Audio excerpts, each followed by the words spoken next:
Si vous jouez de ce piano, je vous épouse. La milliardaire rit devant tout le monde, désignant l'employé de nettoyage.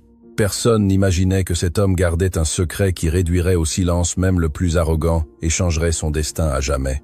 Le grand salon du Grand Hôtel de la Paix resplendissait avec ses énormes lustres de cristal. Plus de 300 personnes élégamment vêtues conversaient entre coupes de champagne et rires étudiés. C'était le gala de charité le plus important de l'année, où les millionnaires de Paris se réunissaient pour étaler leur fortune déguisée en bienfaisance. Au milieu de cet océan de luxe et de vanité, personne ne remarquait Gabriel Dubois alors qu'il poussait discrètement son chariot de nettoyage dans les couloirs latéraux. Il gardait le regard baissé, comme il avait appris à le faire pendant toutes ces années. Dans des lieux comme celui-ci, les gens comme lui n'existaient que lorsqu'ils commettaient une erreur. Attention, une femme lui cria dessus lorsqu'il faillit la heurter, renversant une partie de sa boisson. « Vous ne regardez pas où vous allez ?»« Excusez-moi, madame », répondit Gabriel d'une voix douce, s'éloignant rapidement vers un coin. Son cœur battait fort, non par la surprise, mais par autre chose, quelque chose qui l'avait mené là cette nuit-là.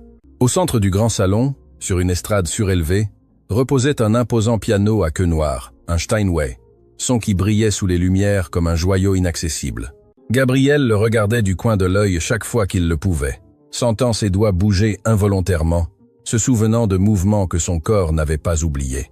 Mesdames et messieurs, la voix amplifiée du présentateur résonna dans tout le salon. C'est un honneur de vous présenter notre hôtesse de cette soirée, la femme d'affaires la plus prospère de notre pays, Aurore de Montaigne. Les applaudissements éclatèrent avec force. Gabriel leva les yeux et la vit.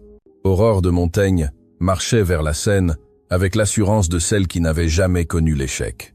Sa présence irradiait le pouvoir et l'argent, des cheveux parfaitement coiffés, des bijoux qui valaient probablement plus que tout ce que Gabriel gagnerait dans sa vie entière, et ce sourire qui n'atteignait pas ses yeux. « Merci, merci » parla Aurore, d'une voix claire et autoritaire. « Comme vous le savez, ce gala a pour objectif de collecter des fonds pour rendre cette ville un meilleur endroit, pour les gens qui comptent vraiment. » Quelques rires complices se firent entendre parmi l'audience. Gabriel sentit le poids de ces mots. Les gens qui comptent vraiment.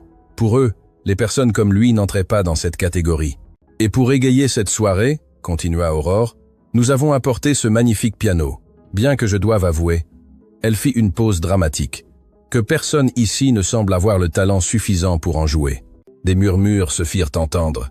Le pianiste renommé qu'ils avaient engagé avait annulé à la dernière minute pour une urgence, et maintenant, le piano restait là comme un rappel gênant de la situation. « C'est dommage », continua Aurore d'un ton moqueur. « Nous avons payé une fortune pour amener cet instrument, et il s'avère qu'il n'y a personne ici avec suffisamment de classe musicale pour... » À ce moment, son regard croisa celui de Gabriel.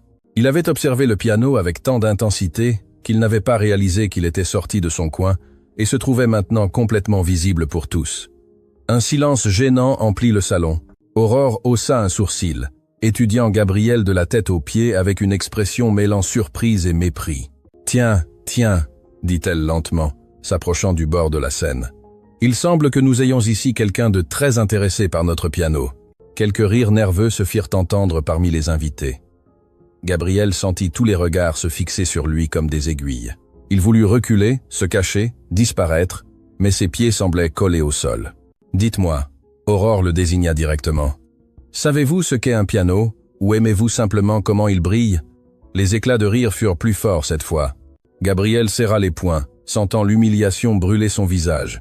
Mais il y avait quelque chose dans ses yeux, quelque chose qu'Aurore interpréta mal comme un défi. « Oh, attendez !» Elle s'approcha davantage, descendant de la scène et marchant directement vers lui. Le salon entier observait la scène avec une fascination morbide. « Allez-vous me dire que vous savez jouer du piano ?»« Je n'ai rien dit, madame », répondit Gabriel d'une voix à peine audible. « Mais vous le regardiez comme si vous vouliez en jouer », insista Aurore, maintenant debout devant lui. Gabriel pouvait sentir son parfum coûteux, voir l'éclat de satisfaction cruelle dans ses yeux. Elle savourait ce moment. « Vous savez quoi ? Rendons cela plus intéressant. » Elle se tourna vers l'audience, écartant les bras théâtralement. « Mesdames et messieurs, j'ai une proposition. » Sa voix résonna dans tout le salon. « Ce monsieur semble très intéressé par notre piano, alors je vais lui faire une offre qu'il ne pourra pas refuser. » Elle retourna vers la scène, chaque pas calculé pour maximiser le drame.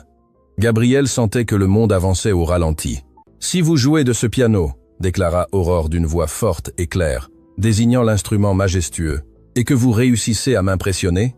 Je vous épouse. » Le salon explosa de rire. C'était la blague la plus ridicule qu'ils aient entendue de toute la nuit. Une milliardaire offrant le mariage à un employé de nettoyage. L'idée était si absurde que certains invités se pliaient en deux de rire. « Qu'en dites-vous » continua Aurore, savourant chaque seconde. « Acceptez-vous le défi, ou préférez-vous retourner à votre chariot et continuer votre travail ?» Gabriel respirait avec difficulté. Chaque fibre de son être lui criait de fuir, de sortir de là et de ne jamais regarder en arrière. Mais alors ses yeux se posèrent à nouveau sur le piano, ce bel instrument qu'il appelait comme un vieil ami qu'il n'avait pas vu depuis longtemps. Dans son esprit, les souvenirs arrivèrent comme une avalanche, de petites mains sur des touches d'ivoire, une voix douce lui disant « Tu as un don, mon fils, ne le gâche pas ». Des heures interminables de pratique, des applaudissements, la reconnaissance, et puis la perte, la douleur, la chute. « Il semble qu'il n'ait pas le courage », cria quelqu'un dans la foule. « Laissez-le tranquille, Aurore », intervint une autre voix. L'humiliation a assez duré, mais Aurore n'avait pas terminé. Elle s'approcha à nouveau de Gabriel, parlant maintenant suffisamment bas pour que lui seul puisse entendre. « Vous savez ce qui est le plus pathétique ?» chuchota-t-elle avec du venin dans chaque mot. « C'est que les gens comme vous n'osent même pas rêver. Ils naissent au fond et meurent au fond. C'est l'ordre naturel des choses. » Quelque chose se brisa à l'intérieur de Gabriel à ce moment-là. Ce n'était pas de la colère, ce n'était pas de la vengeance, c'était quelque chose de beaucoup plus profond. C'était le souvenir de qui il avait été, de qui il aurait pu être, de tout ce qu'il avait perdu et enterré sous des années de silence et de résignation. Il leva les yeux et regarda directement Aurore. « J'accepte », dit-il d'une voix ferme. Le salon fut plongé dans un silence absolu. Personne ne s'attendait à cette réponse. Aurore recula d'un pas, surprise pour la première fois de la soirée. « Qu'avez-vous dit ?»« J'accepte votre défi », répéta Gabriel, cette fois plus fort. Sa voix ne tremblait plus. « Je jouerai du piano. » Les rires nerveux revinrent, mais il y avait quelque chose de différent dans l'atmosphère, une tension électrique qui n'était pas là auparavant. Les invités se rapprochèrent de la scène, curieux de voir comment se terminerait ce spectacle inattendu. Aurore retrouva rapidement son calme. Son sourire revint, mais il y avait quelque chose de forcé. « Très bien », dit-elle, en gesticulant vers le piano. « Allez-y, montrez-nous de quoi vous êtes fait. » Gabriel commença à marcher vers la scène. Chaque pas résonnait dans le silence tendu du salon. Il monta lentement les marches, sentant le poids de centaines de regards sur lui. Des regards pleins de moquerie, de curiosité morbide, d'anticipation de son échec inévitable. Il s'assit devant le piano. Le banc était parfaitement ajusté. Les touches brillaient impeccablement sous la lumière. Pendant un moment, il regarda simplement l'instrument, laissant ses doigts effleurer doucement la surface froide et lisse. « Avez-vous besoin d'un manuel d'instruction ?» cria quelqu'un, provoquant de nouveaux rires. Mais Gabriel ne les écoutait plus. Il ferma les yeux et respira profondément. Dans son esprit, il n'était plus dans ce salon rempli de gens cruels. Il était de retour dans un autre lieu, à un autre moment, où la musique était son langage et le piano était sa voix. Ses mains se positionnèrent sur les touches.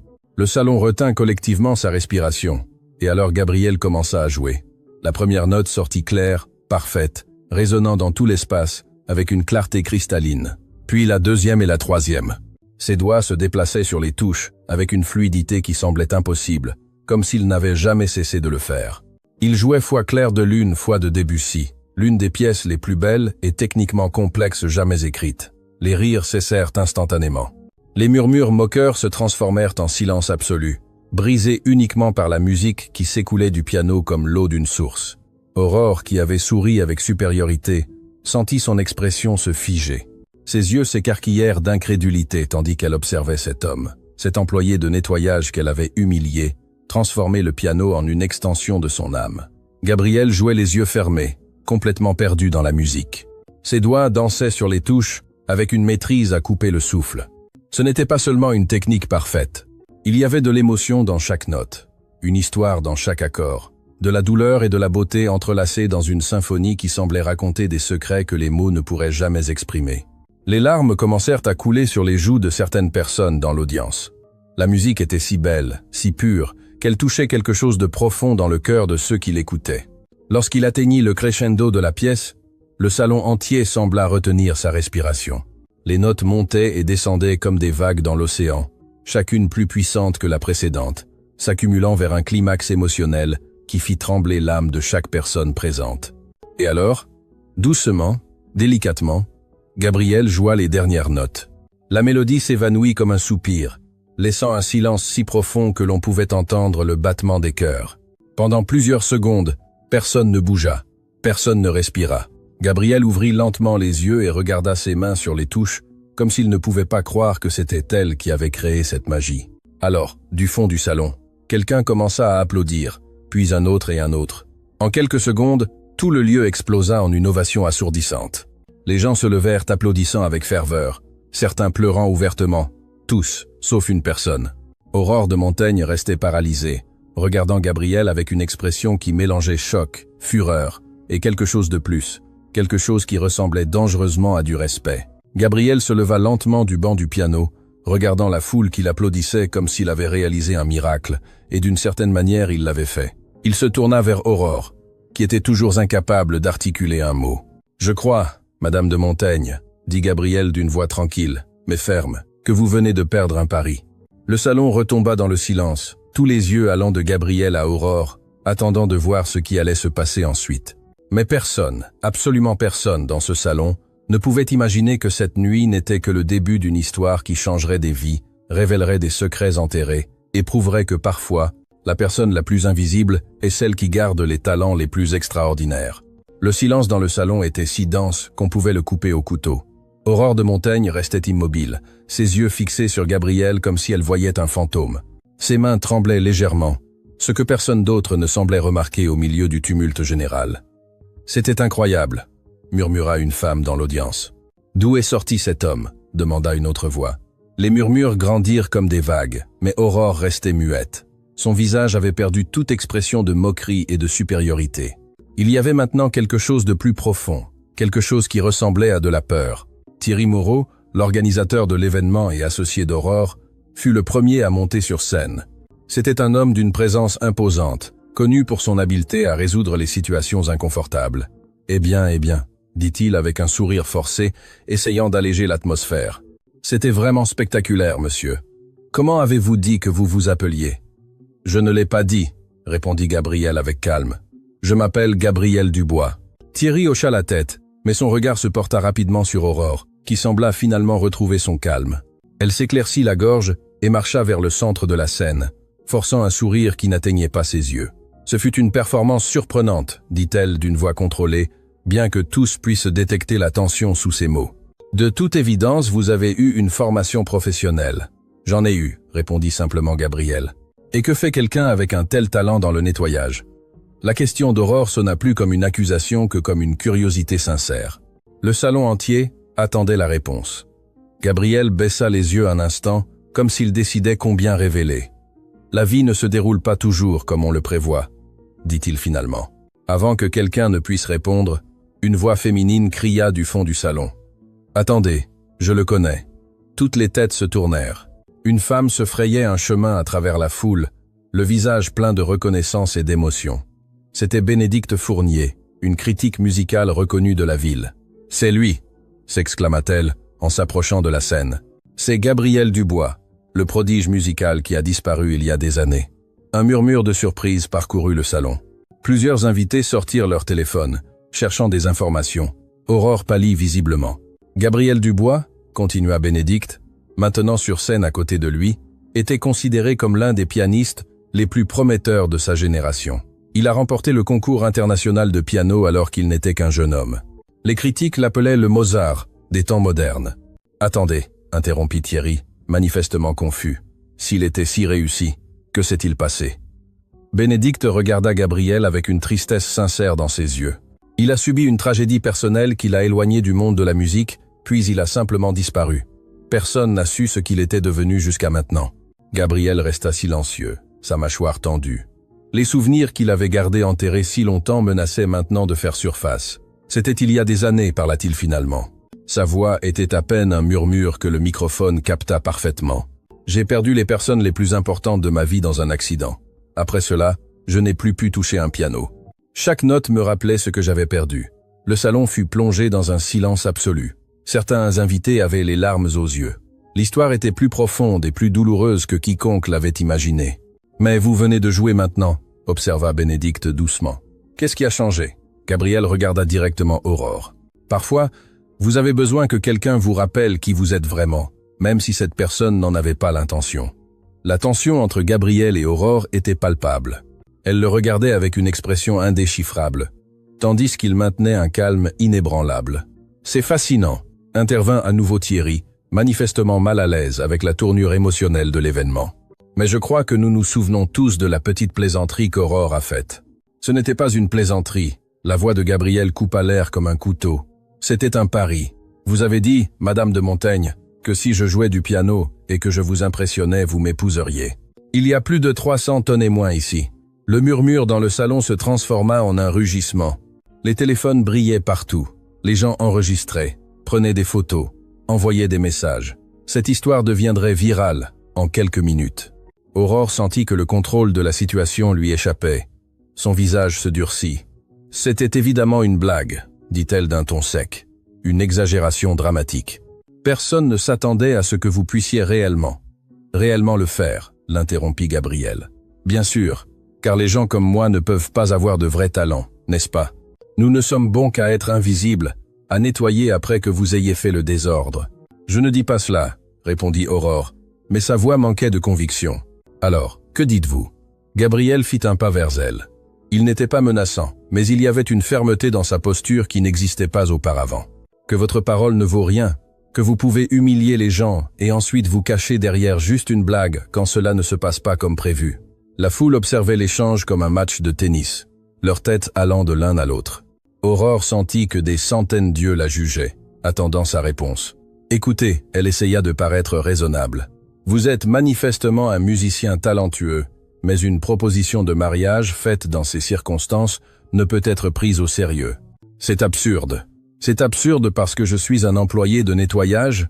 demanda Gabriel. « Si cela avait été l'un de vos amis millionnaires, cela aurait-il toujours été absurde ?» Aurore ouvrit la bouche pour répondre, mais aucun mot ne sortit, car tous deux connaissaient la réponse. Ce fut alors qu'une autre voix interrompit. Depuis les portes du salon, un homme distingué entra d'un pas ferme. C'était maître Julien Lefebvre, l'avocat le plus renommé de la ville, connu pour son intégrité inébranlable. « Excusez-moi de l'interruption », dit-il en marchant vers la scène, « mais je crois que je peux apporter des éclaircissements à cette situation. » Julien, Aurore le salua avec un soulagement visible. « Quelle chance que vous soyez là. Expliquez-leur que cela ne peut pas être légalement contraignant. » Julien monta sur scène et les regarda tous deux avec un sérieux professionnel. « Madame de Montaigne, j'ai le regret de vous informer que vous vous trompez. Une proposition publique faite devant témoins, avec des termes clairs et acceptés par les deux parties, expliqua Julien d'une voix claire, peut constituer un contrat verbal contraignant, surtout lorsqu'il est prouvé que vous avez établi des conditions spécifiques et que M. Dubois les a remplies publiquement. « Mais c'est ridicule », balbutia Aurore. « Personne ne peut m'obliger à épouser quelqu'un. »« Vous avez raison », acquiesça Julien. « Personne ne peut vous y obliger. Mais rompre publiquement votre parole de cette manière aurait des conséquences importantes pour votre réputation professionnelle et personnelle. Les réseaux sociaux enregistrent tout cela en ce moment. Dès demain, le monde entier saura qu'Aurore de Montaigne a humilié un homme, a fait une promesse publique, puis s'est rétractée lorsqu'elle a découvert qu'il était meilleur que ce qu'elle croyait possible. » Le salon explosa de murmures. Aurore regarda autour d'elle, voyant comment tous tenaient leur téléphone, enregistrant chaque seconde de son humiliation. « C'est un cauchemar », chuchota-t-elle, bien que le microphone captât ces mots. « Pour vous, peut être », dit Gabriel tranquillement. « Pour moi, c'est simplement la justice. » Thierry tenta à nouveau d'intervenir. « Nous pouvons sûrement arriver à un accord raisonnable, Gabriel. Que diriez-vous si Aurore vous dédommageait financièrement? Nous pourrions parler d'une somme généreuse. »« Je ne veux pas de son argent, » répondit fermement Gabriel. « Alors, que voulez-vous » explosa Aurore.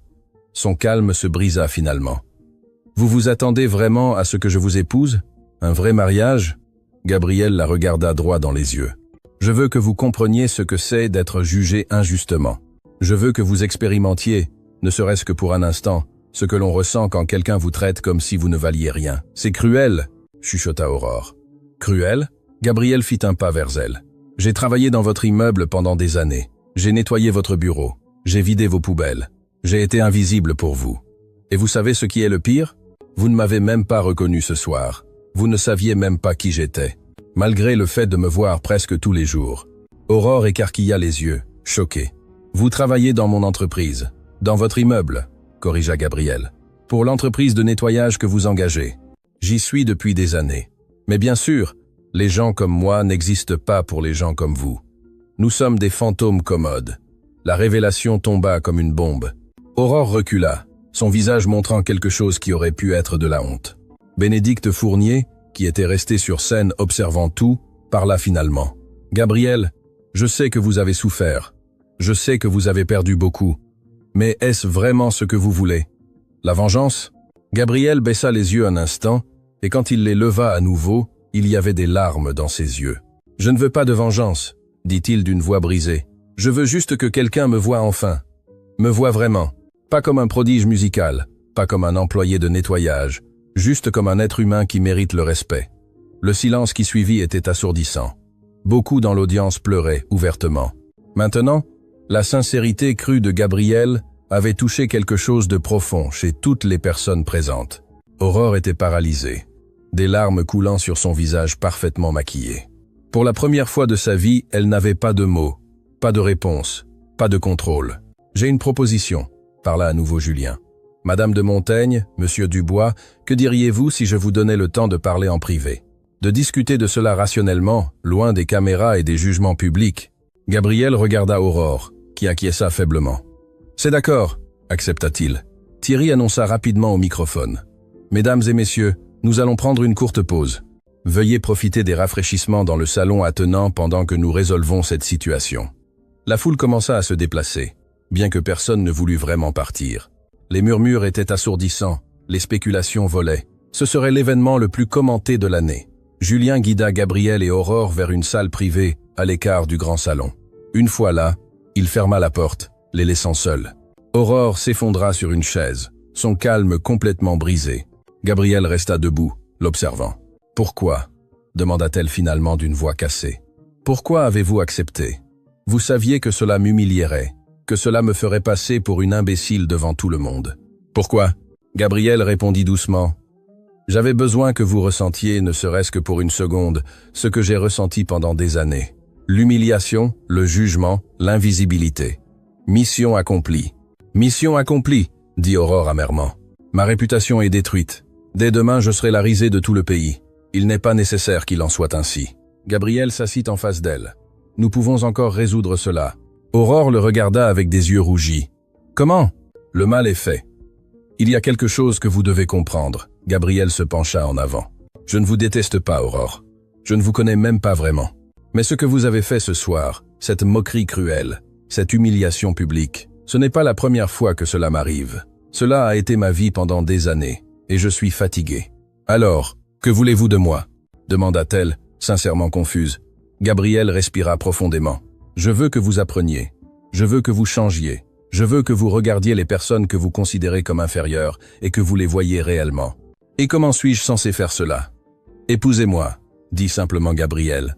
Aurore le regarda comme s'il avait perdu la raison. Quoi ? Pas pour toujours, clarifia-t-il. Donnez-moi 1 mois. 1 mois en tant que votre mari, où vous devrez me voir, me parler, me traiter comme un égal. 1 mois où vous ne pourrez pas vous cacher derrière votre argent et votre statut.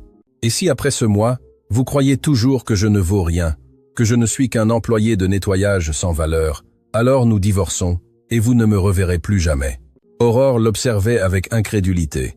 Parlez-vous sérieusement ? Complètement, répondit Gabriel. 1 mois.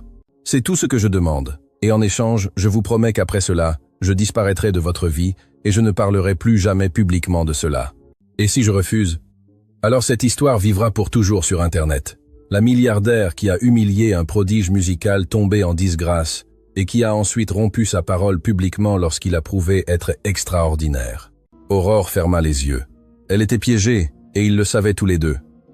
1 mois, répéta-t-elle. Et que se passe-t-il pendant ce mois ? Nous vivons ensemble. Nous agissons comme un couple en public et en privé. Vous apprenez simplement à me voir comme un être humain. Le silence s'étendit entre eux. Aurore savait qu'elle n'avait pas le choix.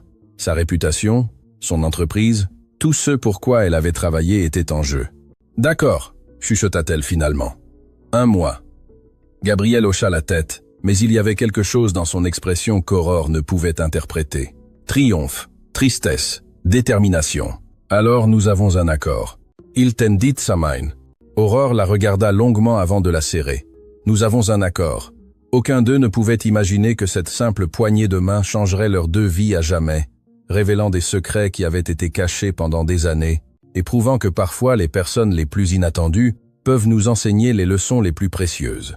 Lorsqu'ils sortirent de la salle privée, le grand salon les attendait avec une anticipation anxieuse. Julien prit le microphone. « Mesdames et messieurs, nous avons une annonce importante. Madame Aurore de Montaigne et Monsieur Gabriel Dubois sont parvenus à un accord mutuel. Il y aura un mariage. » Le salon explosa. Cris de surprise, applaudissements incrédules, flashs d'appareils photo illuminant chaque coin. Aurore maintenait un sourire forcé, tandis que Gabriel restait serein. Son visage était un masque de calme qui cachait des tempêtes intérieures. « La cérémonie sera privée, continua Julien. Et nous demandons que vous respectiez la vie privée des deux parties pendant cette période. » Mais tous savaient que l'intimité était impossible. Les téléphones brillaient dans tout le salon, les doigts volant sur les écrans, partageant, publiant, viralisant. En quelques minutes, l'histoire serait partout. Thierry s'approcha d'Aurore lorsque la foule commença à se disperser, son visage affichant une préoccupation sincère. « Es-tu sûr de cela ?»« Je n'ai pas le choix », répondit Aurore entre ses dents, maintenant son sourire pour les caméras qui l'observaient toujours. « Il m'a tendu un piège parfait.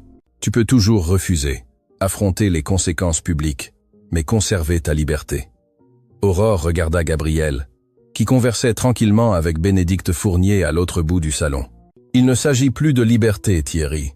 Il s'agit du fait que le monde entier nous regarde. Si je me rétracte maintenant, je ne suis pas seulement la femme cruelle qui a humilié un génie. Je suis aussi une lâche qui ne tient pas parole. » Thierry soupira. « Et si cela devenait permanent ? Et si un mois ne suffisait pas ? Un mois est plus que suffisant pour qu'il se lasse de jouer à la vengeance, » affirma Aurore avec plus de conviction qu'elle n'en ressentait réellement. Gabriel sentit le regard d'Aurore sur lui et se retourna. Leurs yeux se rencontrèrent à travers le salon bondé. Pendant un instant, tout le bruit et le chaos disparurent. Il n'y avait que deux, piégés dans un accord qu'aucun d'eux ne comprenait encore complètement. La nuit se termina finalement. Les invités partirent, emportant avec eux des histoires qu'ils raconteraient pendant des années. Le salon resta vide, silencieux, comme si rien d'extraordinaire ne s'était passé là. Aurore arriva à son penthouse après minuit. Ses chaussures coûteuses furent abandonnées à l'entrée. L'élégante robe qui avait coûté une fortune lui semblait maintenant une prison. Elle s'effondra sur le canapé en cuir italien, toujours complètement vêtue, et pour la première fois depuis de nombreuses années, elle permit aux larmes de couler sans contrôle. Ce n'étaient pas de simples larmes de tristesse, c'étaient des larmes de rage, de frustration, de confusion, et quelque chose de plus profond qu'elle ne voulait pas nommer. La peur, une peur sincère de ce qui allait arriver. Son téléphone ne cessait de vibrer. Messages, appels, notifications, tous voulaient un morceau de l'histoire, tous voulaient des détails, des explications, des confessions. D'une main tremblante, elle éteignit le téléphone et le jeta à l'autre bout de la pièce. Le silence qui s'ensuivit était assourdissant. Aurore se leva et marcha vers la baie vitrée qui occupait tout le mur, regardant les lumières de la ville qui scintillaient comme des étoiles tombées. Quelque part en dessous, parmi ces lumières, se trouvait Gabriel, l'homme qui avait réussi en une nuit ce que personne d'autre n'avait accompli en des années. La faire se sentir petite, vulnérable, humaine. Elle le haïssait pour cela. Et étrangement, elle le respectait aussi. À l'autre bout de la ville, dans un immeuble modeste qui contrastait violemment avec le luxe du penthouse d'Aurore, Gabriel était également éveillé. Il ne pouvait pas dormir, pas après ce qu'il avait fait, pas après avoir joué du piano pour la première fois depuis des années, pas après avoir regardé dans les yeux de centaines de personnes et s'être senti enfin vu. Il s'assit au bord de son lit étroit, regardant ses mains sous la faible lumière de la lampe. Ses mains avaient créé de la magie cette nuit. Elles avaient ressuscité quelque chose qu'il croyait mort et enterré. D'un pas lent, il marcha vers la petite armoire dans le coin de sa chambre. Du fond, derrière des boîtes poussiéreuses et de vieux vêtements qu'il ne portait plus, il sortit une valise qu'il n'avait pas ouverte depuis des années. Ses doigts tremblèrent en manipulant les fermoirs rouillés. Lorsqu'elle s'ouvrit finalement, le passé le frappa avec la force d'un ouragan. Des photographies, des centaines d'elles, toute une vie capturée sur du papier glacé, qui était maintenant légèrement jauni par le temps. La première photo montrait un jeune homme plein de vie et d'espoir, debout à côté d'un piano à queue, tenant un trophée qui brillait sous les lumières de la scène. Ses yeux irradiaient des rêves. Gabriel pouvait à peine reconnaître cette personne. Il ressemblait à quelqu'un d'un autre monde, d'une autre vie. Il continua de chercher parmi les photos, chacune un poignard dans son cœur, jusqu'à ce qu'il trouve celle qu'il savait être là. Une femme d'une beauté simple mais éclatante l'étreignait sur l'image. Élise, sa femme. Ses yeux noisettes brillaient d'un amour pur. Son sourire était si sincère que Gabriel sentit son cœur se comprimer douloureusement. « Élise » murmura-t-il dans l'air vide, sa voix se brisant. « Mon Dieu, Élise, qu'ai-je fait ?» Les larmes commencèrent à tomber, tachant la photographie. Il l'essuya rapidement avec sa chemise, terrifié de l'endommager. Puis, il trouva la photo suivante, et l'air quitta complètement ses poumons. Une petite fille de pas plus de 5 ans était assise sur ses genoux. Ses petites mains reposaient sur les touches d'un piano, tandis qu'elle levait les yeux avec une adoration absolue. Manon sa petite, Manon sa fille, sa lumière, petite lumière. Le surnom sortit comme un sanglot. Ma petite lumière, pardonne-moi, s'il te plaît, pardonne-moi. La douleur qu'il avait gardée refoulée pendant des années explosa comme un barrage rompu. Gabriel se plia en deux, serrant les photographies contre sa poitrine, sanglotant avec une intensité qui l'effrayait. Les souvenirs arrivèrent sans pitié, l'inondant, le noyant. C'était une nuit d'orage. Il venait de terminer un concert réussi dans une autre ville, épuisé, mais euphorique. Élise l'avait appelé, sa voix pleine de fierté et d'émotion. Nous avons vu la transmission en direct. Tu étais incroyable, mon amour. Manon n'arrête pas de dire que son papa est le meilleur pianiste du monde. Dis-lui que son papa lui manque beaucoup, avait répondu Gabriel, le cœur gonflé d'amour. J'arrive demain matin. Restez à la maison. Le temps est terrible. Restez à la maison? Élise avait ri. Pas question. Nous allons à l'aéroport pour t'accueillir. Manon a déjà préparé un dessin pour toi. Élise, sérieusement, il pleut très fort. Je peux prendre un taxi. Bêtise, nous sommes ta famille. Nous voulons être les premières à t'embrasser et à célébrer ton succès. Nous partons déjà. Nous t'aimons. Moi aussi. Je vous aime, avait dit Gabriel, sans savoir que ce seraient les derniers mots qu'il dirait à sa femme. Gabriel se berça d'avant en arrière sur son lit, les photographies toujours pressées contre sa poitrine, revivant chaque seconde de cette horrible nuit. Le vol avait atterri en retard à cause de la tempête. Lorsqu'il alluma enfin son téléphone, il avait 17 appels manqués, tous de numéros inconnus. Son estomac s'était contracté avec une prémonition. « Monsieur Dubois ». La voix avait été professionnelle, mais douce. Trop douce. « C'est l'hôpital central. Vous devez venir immédiatement. Votre famille a eu un accident. » Le monde s'était arrêté à ce moment-là. Gabriel se souvenait avoir couru, crié, supplié les taxis de l'emmener plus vite.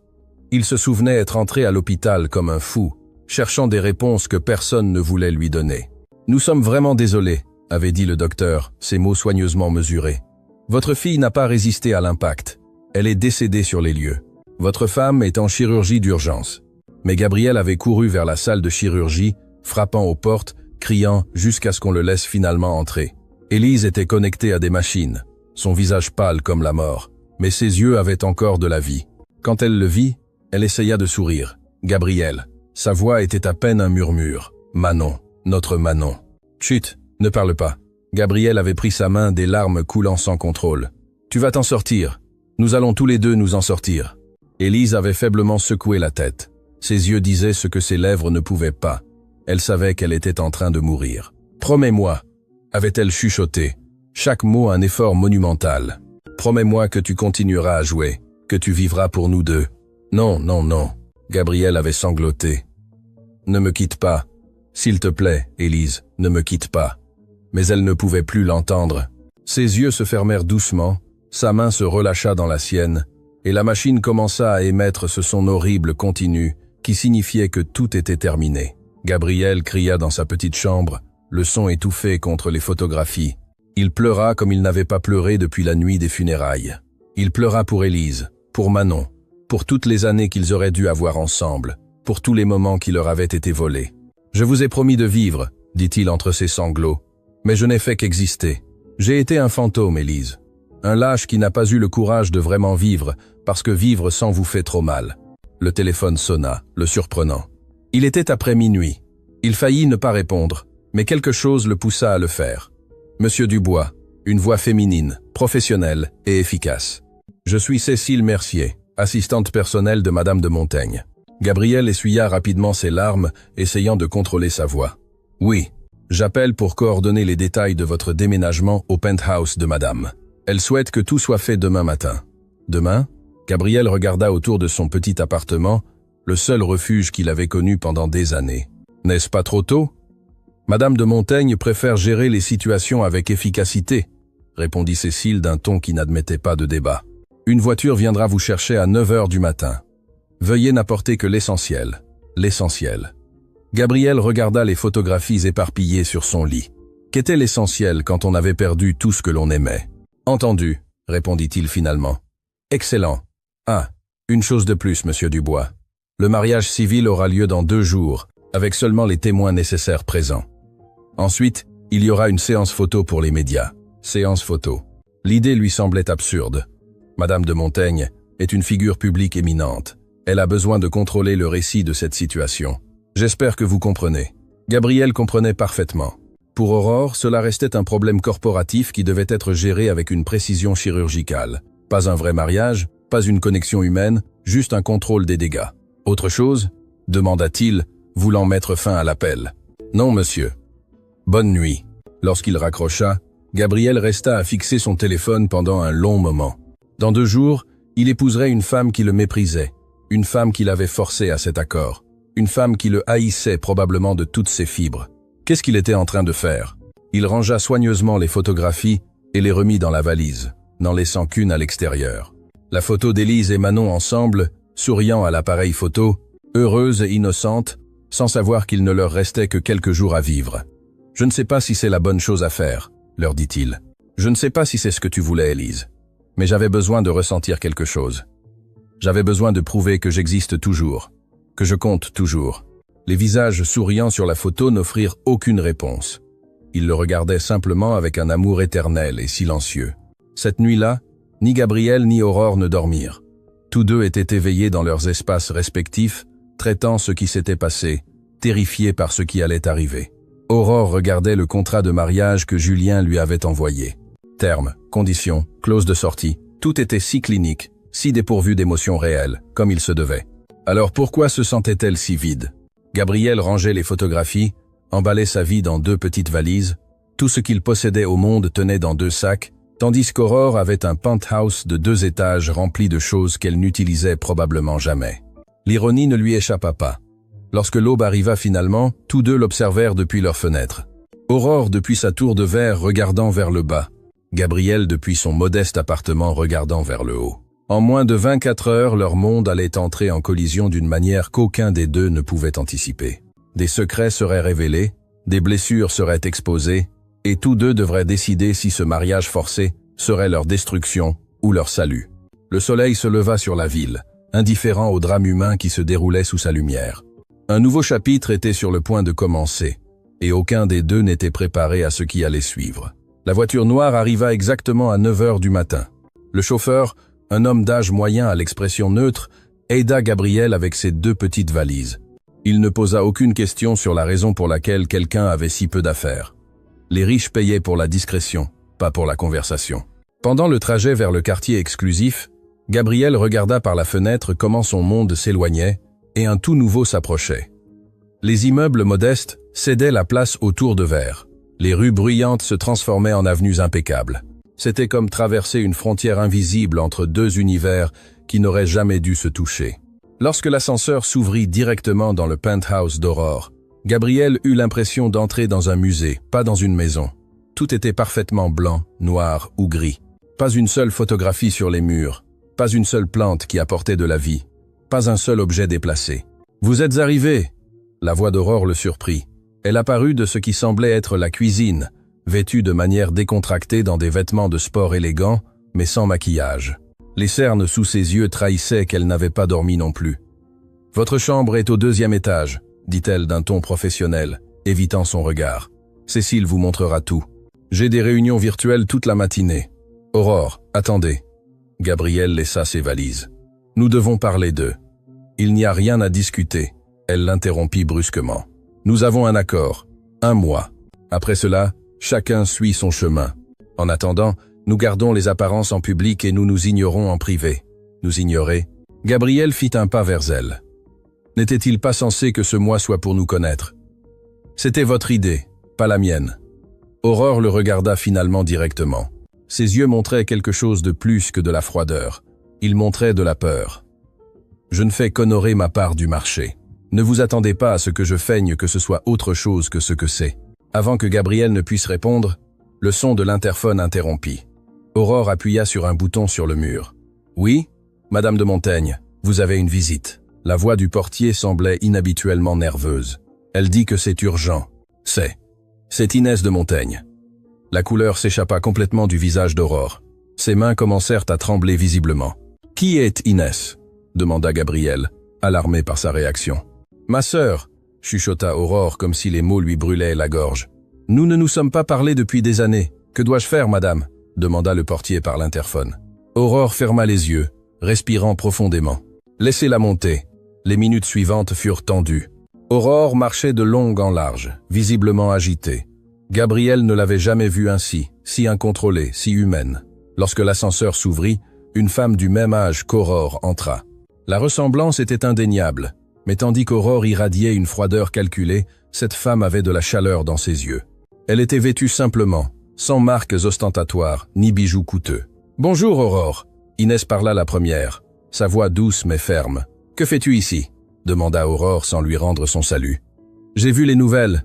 Le pays entier a vu les nouvelles. Ma sœur épouse un inconnu après l'avoir humilié publiquement. Pensais-tu vraiment que je ne viendrais pas?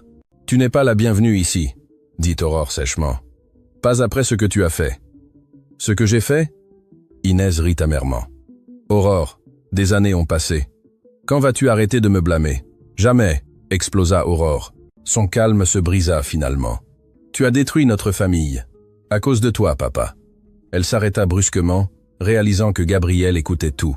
Les larmes coulaient librement sur son visage maintenant. Inès se tourna vers Gabriel, l'évaluant d'un regard perçant. « Vous devez être Gabriel Dubois, le pianiste. »« Oui, » répondit Gabriel, complètement perdu dans la dynamique familiale. « Savez-vous pourquoi ma sœur est ainsi » demanda Inès. « Pourquoi elle a construit ces murs si hauts autour de son cœur ?»« Inès, n'ose pas » avertit Aurore d'une voix tremblante, mais Inès continua, l'ignorant. « Notre famille était différente avant.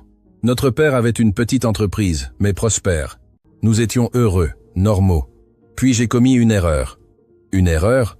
Aurore cracha les mots. « Appelles-tu voler des millions à l'entreprise familiale une erreur ?» Gabriel écarquilla les yeux de surprise. Inès baissa les yeux, manifestement gênée. « Je n'ai pas volé, dit-elle doucement. J'ai fait confiance à la mauvaise personne.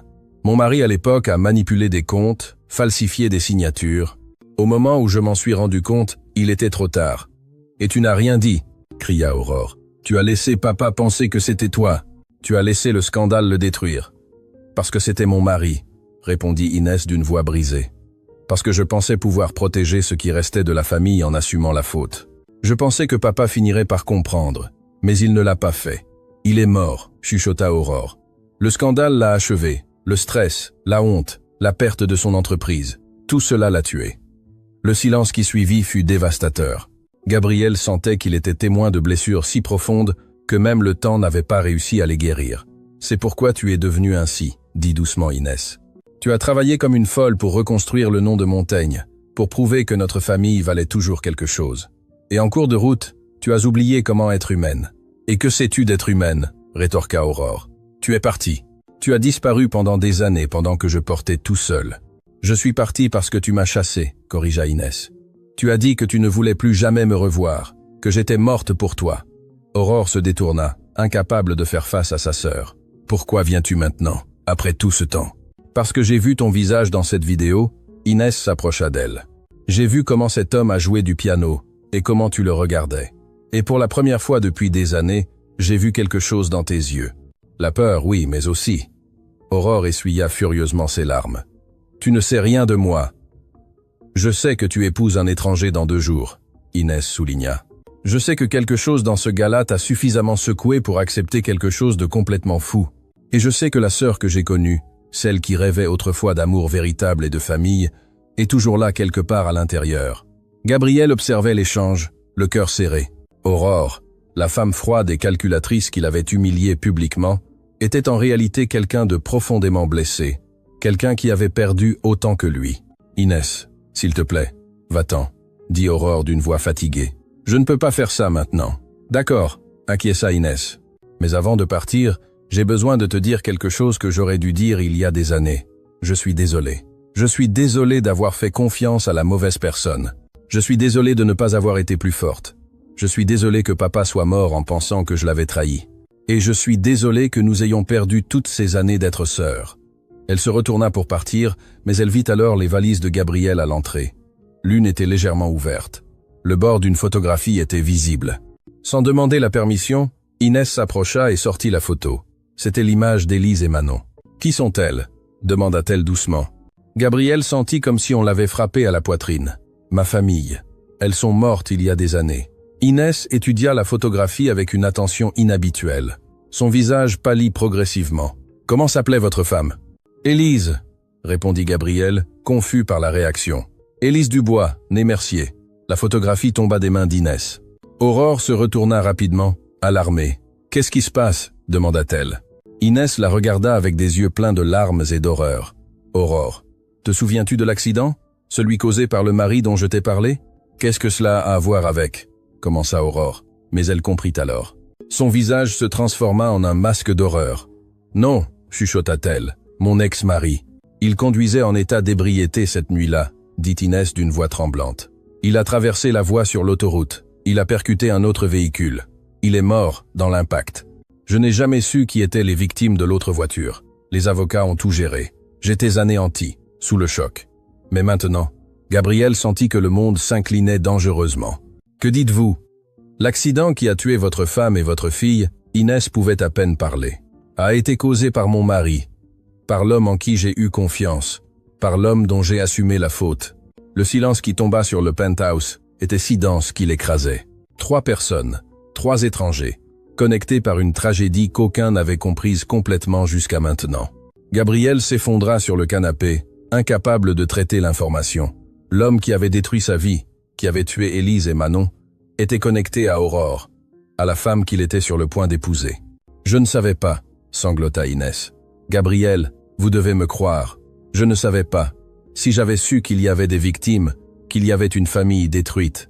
Mais vous saviez, » dit Gabriel d'une voix creuse. « Vous saviez que votre mari conduisait en état d'ébriété. Vous saviez qu'il avait percuté quelqu'un. Vous n'avez simplement pas pris la peine de savoir qui ils étaient. Ce n'est pas vrai, » cria Inès. « Je m'en souciais, mais j'étais brisé. Ma vie entière s'est effondrée cette nuit-là.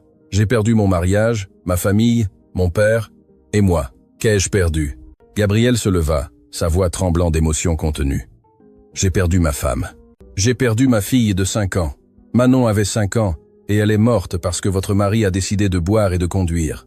Aurore était paralysée, regardant alternativement sa sœur et Gabriel. Les pièces du puzzle s'emboîtaient de manière horrible. « C'est pourquoi vous avez abandonné la musique, » murmura-t-elle. « C'est pourquoi vous avez disparu. C'est pourquoi je suis devenu invisible, » termina Gabriel. « Parce que vivre avec cette douleur était impossible. Chaque jour où je me réveillais était une trahison envers elle. Comment osais-je continuer à respirer quand elle ne le pouvait pas ?» Inès s'approcha de lui, les mains tremblantes. « Gabriel, s'il vous plaît. Il n'y a pas de mots pour exprimer à quel point je suis désolé. J'ai vécu avec la culpabilité, toutes ces années, à cause de ce que mon mari a fait, mais je n'ai jamais su. Je n'ai jamais imaginé. « Partez » dit Gabriel d'une voix froide et contrôlée. « Partez avant que je ne dise quelque chose que je ne pourrai pas retirer. »« Gabriel, partez » cria-t-il finalement, perdant son calme. Inès recula, les larmes coulant sur son visage. Elle regarda Aurore une dernière fois avant d'entrer dans l'ascenseur. Les portes se fermèrent, la laissant disparaître. Le silence qui resta était insupportable. Aurore et Gabriel se regardaient depuis les côtés opposés de la pièce, un abîme nouvellement découvert les séparant. « Je ne savais pas » parla finalement Aurore. « Gabriel, vous devez me croire. Je ne savais pas que l'accident qui a détruit ma famille avait aussi détruit la vôtre. Est-ce important ?» demanda Gabriel amèrement. « Est-ce que ça change quelque chose ?»« Ça change tout. » Aurore s'approcha lentement. « Cela change le fait que moi aussi j'ai porté la culpabilité de cet accident, car c'est ma sœur qui a fait confiance à cet homme. Parce que c'est le scandale de ma famille qui lui a permis de rester libre jusqu'à cette nuit. Si j'avais agi différemment, si j'avais dénoncé. Non, Gabriel l'arrêta. Vous ne pouvez pas porter cette culpabilité. J'ai passé des années à faire cela, à me blâmer pour chaque décision que j'ai prise cette nuit-là, pour avoir accepté ce concert, pour ne pas avoir plus insisté pour qu'elle reste à la maison. Mais la vérité est que le seul coupable était l'homme qui a décidé de boire et de conduire. Mais ma famille l'a protégé, chuchota Aurore. Inès a assumé la faute. Nous avons gardé le scandale loin des médias. Nous nous sommes assurés que personne ne connaisse la vérité complète. Pourquoi me dites-vous cela ? Demanda Gabriel.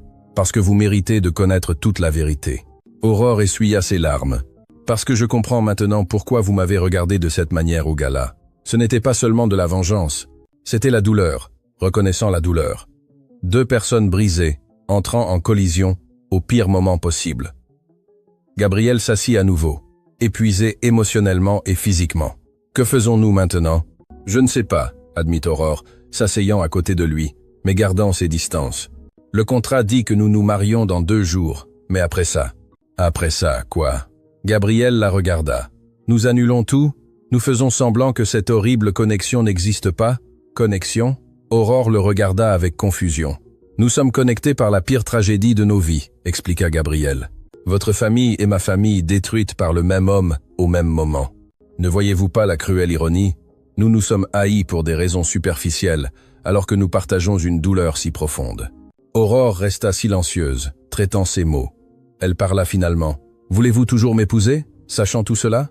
Gabriel réfléchit longuement puis hocha lentement la tête. « Oui, plus que jamais. Pourquoi ? Parce que je sais maintenant que je ne suis pas le seul à avoir porté une culpabilité impossible. Parce que je comprends pourquoi vous avez construit ces murs, et parce que peut être, juste peut être, 2 personnes brisées par la même tragédie peuvent s'aider mutuellement à guérir. » Aurore le regarda avec étonnement. « Après tout ce que je vous ai fait, après avoir découvert cette horrible connexion, croyez-vous toujours que nous pouvons nous sauver mutuellement ? Je ne sais pas, admit honnêtement Gabriel. Mais cela ne vaut-il pas la peine d'essayer ? Pour la première fois depuis qu'ils s'étaient rencontrés, Aurore sourit sincèrement à travers ses larmes. Vous êtes un homme étrange, Gabriel Dubois. Et vous êtes une femme compliquée, Aurore de Montaigne. Tous 2 rirent faiblement, le son étrange, mais réconfortant au milieu du chaos émotionnel. 2 jours plus tard, ils se marieraient. Mais maintenant, le mariage signifiait quelque chose de complètement différent. Ce n'était pas seulement 1 mois de convenance ou de leçons. C'étaient 2 âmes brisées se rencontrant dans l'obscurité, espérant qu'ensemble, elles pourraient trouver, ne serait-ce qu'un peu de lumière. Le jour du mariage se leva gris et nuageux, comme si le ciel lui-même reflétait l'état émotionnel des protagonistes. Gabriel se réveilla dans sa nouvelle chambre, toujours désorienté par le luxe qui l'entourait. Les draps étaient plus doux que tout ce qu'il avait touché.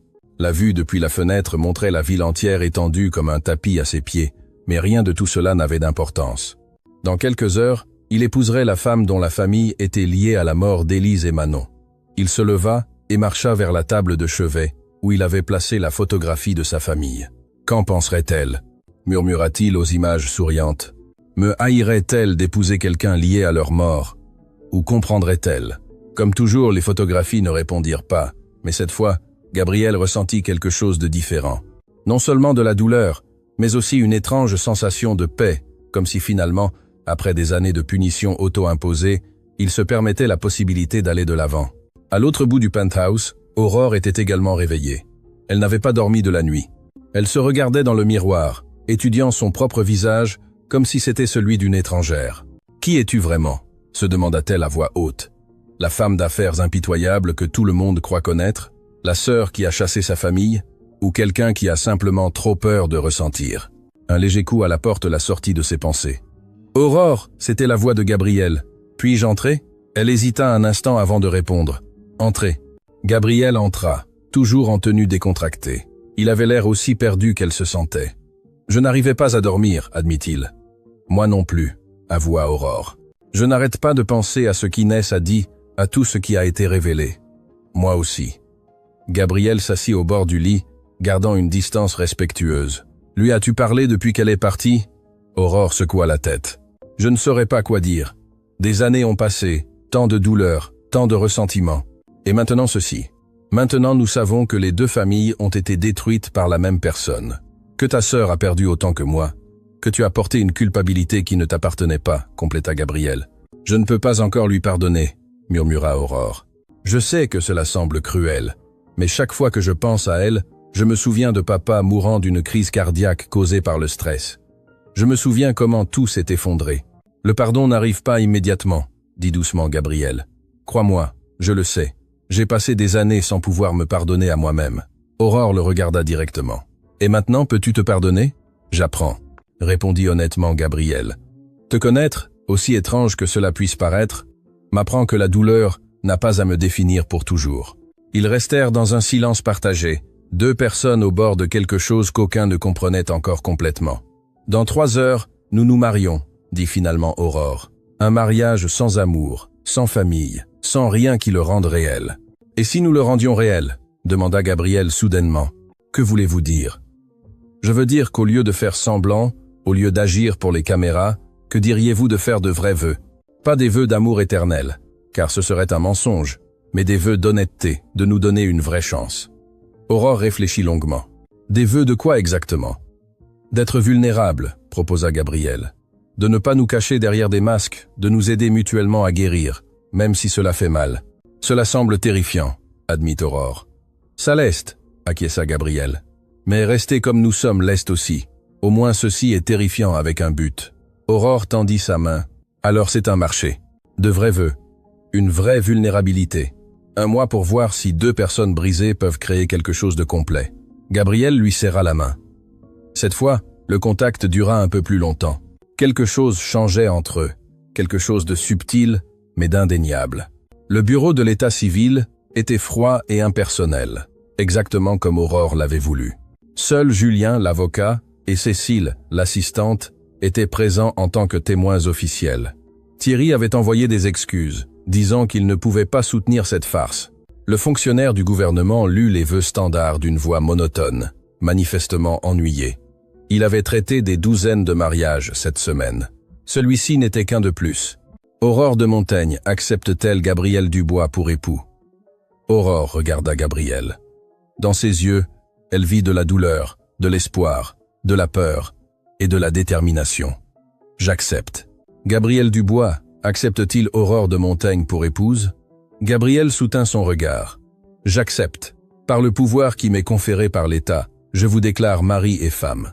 Il n'y eut pas de baiser, pas d'applaudissements, seulement 2 signatures sur un papier et 2 anneaux échangés mécaniquement. Mais lorsque Gabriel glissa l'anneau au doigt d'Aurore, il chuchota quelque chose que seule elle put entendre. « Je te promets d'être honnête, même quand cela fait mal. » Et Aurore, en plaçant l'anneau à son doigt, répondit « Je te promets d'essayer d'être humaine à nouveau. » Ce furent des vœux plus significatifs que n'importe quel poème romantique. La séance photo était prévue dans le hall du Grand Hôtel, le plus luxueux de la ville. Les médias attendaient avec impatience, les appareils photos prêts, les questions préparées. L'histoire de l'employé de nettoyage qui épousait la milliardaire avait captivé l'imagination du public. « Souriez », indiqua le photographe, les positionnant ensemble.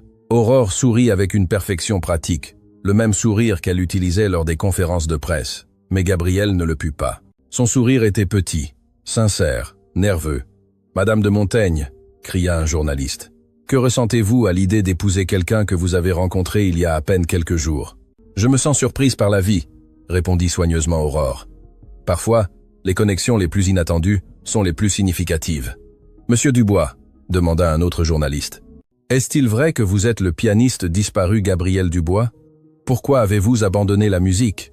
Gabriel sentit le poids de la question. « J'ai perdu quelque chose de très important, et avec cela, j'ai perdu mon but. Mais j'apprends qu'il n'est jamais trop tard pour le retrouver. Et votre femme vous y aidera-t-elle » pressa le journaliste. Gabriel regarda Aurore. « Je crois que nous nous aiderons mutuellement. » Les caméras capturèrent le moment, le regard entre eux, qui semblait contenir des conversations entières. Une dernière question. Une journaliste connue pour ses enquêtes agressives éleva la voix. « Madame de Montaigne, est-il vrai que votre sœur Inès de Montaigne a été impliquée dans le scandale financier qui a détruit l'entreprise de votre père et que ce même scandale est lié à la tragédie personnelle de M. Dubois ?» Le salon fut plongé dans un silence total. Toutes les caméras se focalisèrent sur Aurore, attendant sa réaction. Aurore pâlit. Ses mains commencèrent à trembler. Mais avant qu'elle ne puisse répondre, Gabriel parla. « Mon passé est compliqué et douloureux, dit-il d'une voix ferme. Le passé de ma femme l'est aussi, Mais ce qui compte n'est pas d'où nous venons, mais où nous allons. Et nous avons décidé d'aller de l'avant ensemble. Il prit la main d'Aurore, la serrant doucement. Elle le regarda avec surprise et gratitude. « Nous ne répondrons plus à des questions sur nos passés », ajouta Aurore, retrouvant son calme. « Nous demandons de l'intimité pour construire notre avenir. » Cécile mit rapidement fin à la session, escortant les jeunes mariés vers la voiture qui les attendait. Une fois à l'intérieur, protégée des caméras par des vitres teintées, Aurore s'effondra. « Comment ont-ils su ?» sanglota-t-elle. « Comment ont-ils trouvé le lien si rapidement ?»« Les journalistes sont bons dans leur travail, » répondit Gabriel. « Mais cela n'a pas d'importance. Nous n'avons rien dit qui compromette votre vie privée ou la mienne. Vous m'avez défendu. » Aurore le regarda avec étonnement. « Vous ne me connaissez même pas vraiment, et vous m'avez défendu. »« Nous sommes une équipe maintenant, » dit simplement Gabriel. « Pour le meilleur et pour le pire, nous sommes là-dedans, ensemble. » Le trajet de retour au penthouse fut silencieux, mais pas inconfortable. Tous deux traitaient tout ce qui s'était passé. Le mariage, qui avait commencé comme vengeance et obligation, se transformait en quelque chose de différent, quelque chose qu'aucun ne savait encore nommer. Lorsqu'ils arrivèrent au penthouse, ils trouvèrent une surprise qui les attendait. Des douzaines de bouquets de fleurs remplissaient le salon. Rosée, lys, tournesol. L'espace froid et minimaliste s'était transformé en un jardin. « Qui a envoyé tout cela ?» demanda Aurore en cherchant des cartes. Gabriel en trouva une. Son visage se transforma complètement lorsqu'il lut le message. « Que dit-elle » demanda Aurore en s'approchant. Gabriel lui montra la carte. L'écriture était élégante, mais tremblante.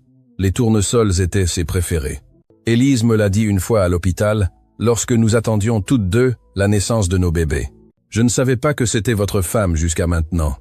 Pardonne-moi, Inès. » Aurore porta une main à sa bouche. « Ma sœur a connu votre femme. Il semble que nos vies aient été connectées bien plus tôt que nous ne l'imaginions, » chuchota Gabriel. Parmi les fleurs, il y avait une autre carte. Celle-ci avec une écriture différente, masculine et pressée. « Aurore, nous devons parler. Il y a des choses sur l'accident que vous ignorez. Des choses qu'Inès ne vous a jamais dites. Des choses qui vont tout changer. Thierry. » Aurore lut la carte 3 fois sans pouvoir en traiter la signification. « Que veut-il dire par là ?» demanda-t-elle, sa voix pleine d'appréhension. « Je ne sais pas, » répondit Gabriel. « Mais cela semble important. Pensez-vous que nous devrions le rencontrer ? Je crois que nous devons connaître toute la vérité, » dit Gabriel. « Peu importe à quel point elle est douloureuse. » Aurore appela Thierry immédiatement. La conversation fut brève, tendue. Lorsqu'elle raccrocha, son visage affichait un mélange de peur et de détermination. « Il vient demain, » dit-elle. « Il dit qu'il a des documents, des preuves de quelque chose qui a changé tout ce que nous croyons savoir sur l'accident. Quel genre de preuves ? Il n'a pas voulu dire par téléphone, mais Gabriel, sa voix se brisa. Et s'il y avait plus de secrets ? Et si ce que nous découvrons est pire que ce que nous imaginons ? Gabriel l'étreignit. Ce fut une impulsion, non planifiée, mais Aurore ne résista pas.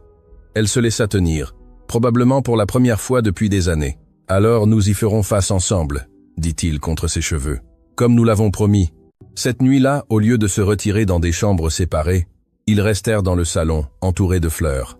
Ils parlèrent jusqu'à l'aube. Aurore raconta des histoires de son enfance, de son père, des rêves qu'elle avait avant de devenir la femme d'affaires implacable. Gabriel partagea des souvenirs d'Élise et Manon, cette fois sans la douleur déchirante, avec une triste nostalgie, oui, mais aussi avec de la gratitude. Élise aurait voulu que j'aille de l'avant, admit-il alors que le soleil commençait à se lever. Elle a toujours été plus sage que moi. Elle me connaissait mieux que je ne me connaissais moi-même. Votre fille était belle, dit Aurore en regardant la photographie que Gabriel avait apportée. Elle avait vos yeux, et le rire de sa mère. Gabriel sourit. Elle remplissait toute la maison avec ce rire. Crois-tu que tu cesseras un jour de les regretter ? Non, répondit honnêtement Gabriel. Mais j'apprends que je peux les regretter et quand même vivre, que honorer leur mémoire ne signifie pas mourir avec elles. Aurore hocha la tête, des larmes silencieuses coulant sur ses joues. Mon père me manque. La sœur que j'avais avant que tout ne s'écroule me manque. La personne que j'étais avant de construire tous ces murs me manque. Les murs peuvent s'effondrer, dit doucement Gabriel. Et si ce qu'il y a derrière est trop brisé pour être réparé, alors nous trouvons la beauté dans les fissures, suggéra Gabriel. Comme l'art japonais du kintsugi, où il répare la céramique brisée avec de l'or, les cicatrices deviennent une partie de la beauté. Aurore sourit à travers les larmes. Quand êtes-vous devenu si sage ? Quand j'ai cessé de me cacher de la douleur et que j'ai commencé à apprendre d'elle. Lorsqu'ils allèrent finalement se coucher, déjà officiellement mariés, tous deux ressentirent quelque chose qu'ils n'avaient pas éprouvé depuis longtemps. L'espoir, fragile, terrifiant, mais réel. Mais aucun ne pouvait imaginer que les révélations de Thierry le lendemain ébranleraient les fondations de tout ce qu'il croyait savoir, que des secrets enterrés pendant des années étaient sur le point de sortir de l'ombre, et que la vérité, lorsqu'elle émergerait finalement, changerait non seulement leur passé, mais aussi leur avenir ensemble. Le premier jour de leur mariage se termina avec deux personnes moins seules qu'elles ne l'avaient été depuis des années, mais le deuxième jour apporterait des révélations qui mettraient à l'épreuve tout ce qui avait été construit. La tempête ne faisait que commencer. Thierry arriva au penthouse exactement à midi, portant une mallette en cuir usé qui semblait peser bien plus que son contenu physique. Gabriel et Aurore l'attendaient dans le salon, assis ensemble sur le canapé, une proximité qui n'existait pas il y a quelques jours. « Merci de me recevoir », dit Thierry, son visage affichant un sérieux inquiétant. « Ce que j'ai à vous montrer va tout changer. »« À quel point est-ce grave ?» demanda Aurore, sa voix tremblante. « Ce n'est pas grave », corrigea Thierry en ouvrant la mallette. « C'est compliqué, c'est douloureux, mais je crois que c'est aussi nécessaire. » Il sortit un épais dossier en manille rempli de documents. Après le gala, lorsque tout cela a explosé, j'ai commencé à enquêter. Quelque chose ne collait pas dans toute l'histoire de l'accident, alors j'ai engagé un détective privé. « Pourquoi feriez-vous cela ?» demanda Gabriel confus. « Parce que je te connais, Aurore. » Thierry la regarda directement. « Je sais comment fonctionne ton esprit. Je sais que ce mariage, aussi forcé qu'il puisse paraître, est en train de te changer. Et je voulais m'assurer que la base de tout était la vérité complète, pas des demi-vérités. » Aurore déglutit. « Qu'avez-vous trouvé ?» Thierry plaça plusieurs documents sur la table basse. Le premier était un rapport de police sur l'accident. Gabriel eut la nausée rien qu'en le voyant. « L'accident s'est produit comme on vous l'a dit, » commença Thierry. Le mari d'Inès, Antoine Delacroix, conduisait en état d'ébriété. Il a traversé la voie. L'impact a été instantané. Mais il y a des détails qui n'ont jamais été révélés publiquement. Quels détails? La voix de Gabriel était à peine un murmure. Thierry sortit un autre document. Élise n'est pas morte immédiatement pendant la chirurgie comme on vous l'a dit. Monsieur Dubois, elle a vécu 3 heures de plus après que vous ayez quitté l'hôpital. Le monde de Gabriel s'arrêta. Quoi? Les médecins vous ont renvoyé chez vous parce qu'ils pensaient qu'il n'y avait plus rien à faire. Mais elle s'est stabilisée temporairement, suffisamment pour faire quelque chose.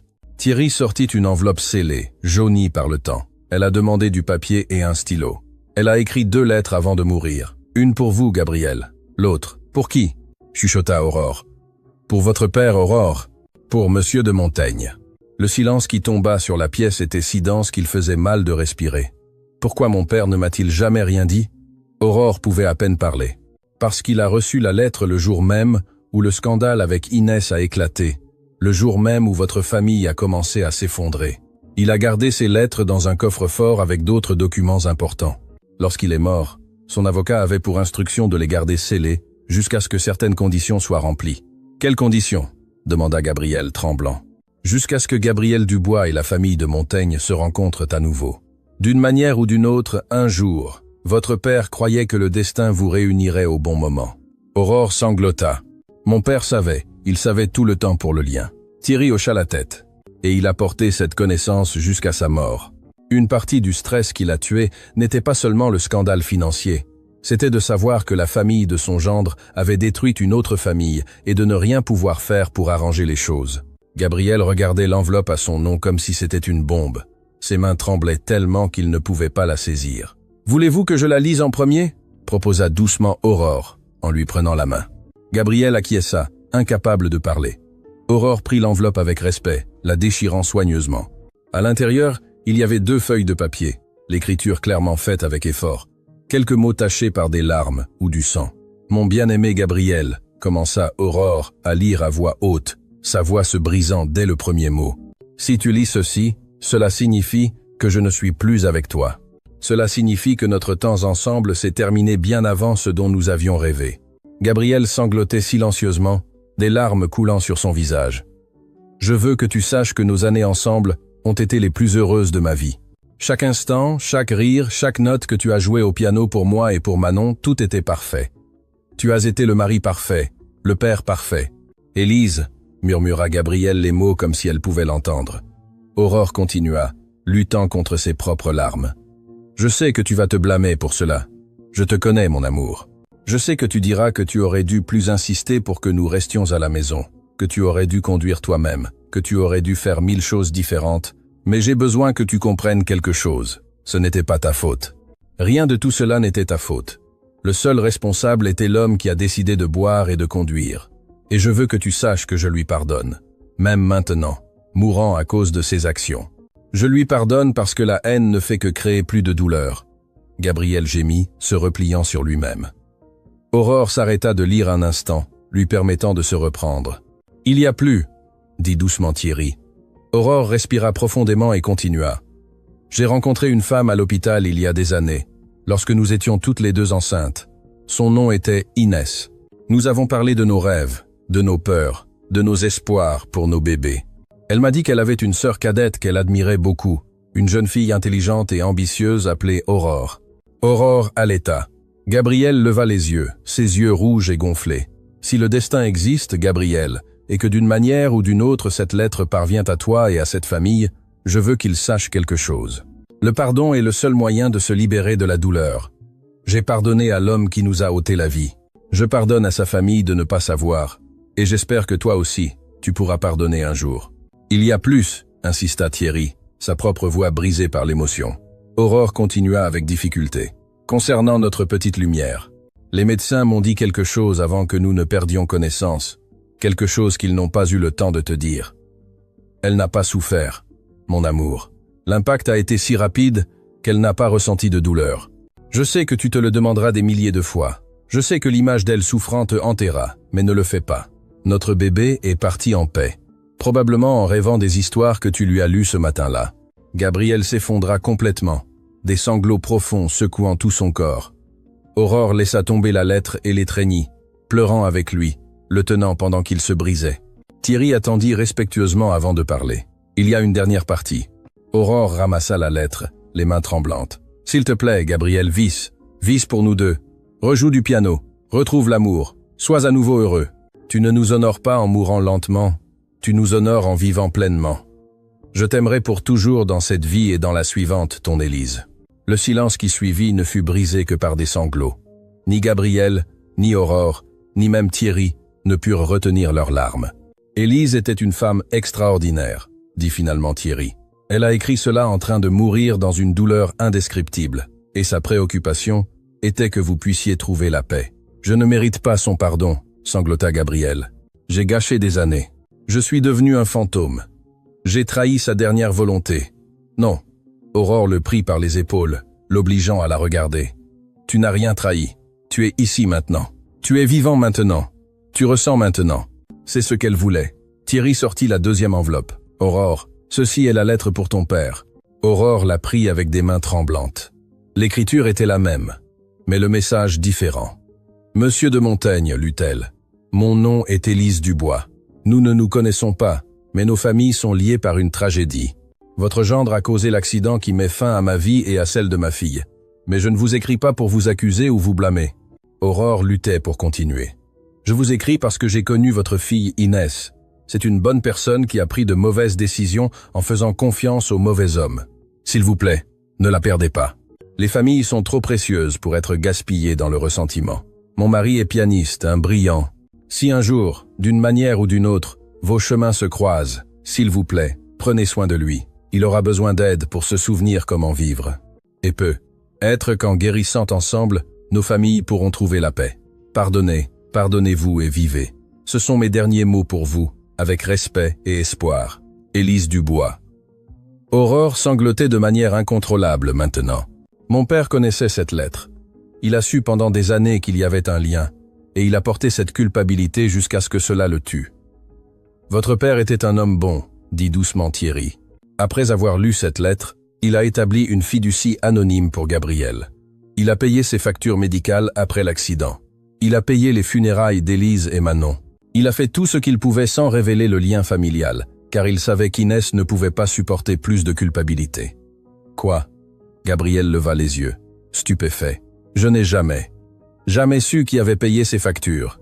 Je pensais que c'était une erreur administrative. » Ce n'était pas une erreur. Thierry sortit d'autres documents. « Votre beau-père a payé plus de 200 000 € en frais médicaux et funéraires, et a laissé des instructions dans son testament pour que si jamais vous aviez besoin d'aide, sa famille devait vous la fournir. Aurore se couvrit la bouche en sanglotant. C'est pourquoi. La crise cardiaque n'était pas seulement le stress du scandale. C'était la culpabilité de savoir que la famille d'Inès avait détruit une autre famille. C'était de porter ce secret. Mais il a aussi laissé ceci. Thierry sortit un dernier document. Une lettre pour toi, Aurore, écrite peu avant sa mort. Aurore la prit avec des mains qui pouvaient à peine la tenir. Ma fille, lut-elle à voix haute, si tu lis ceci, cela signifie que tu as trouvé Gabriel Dubois.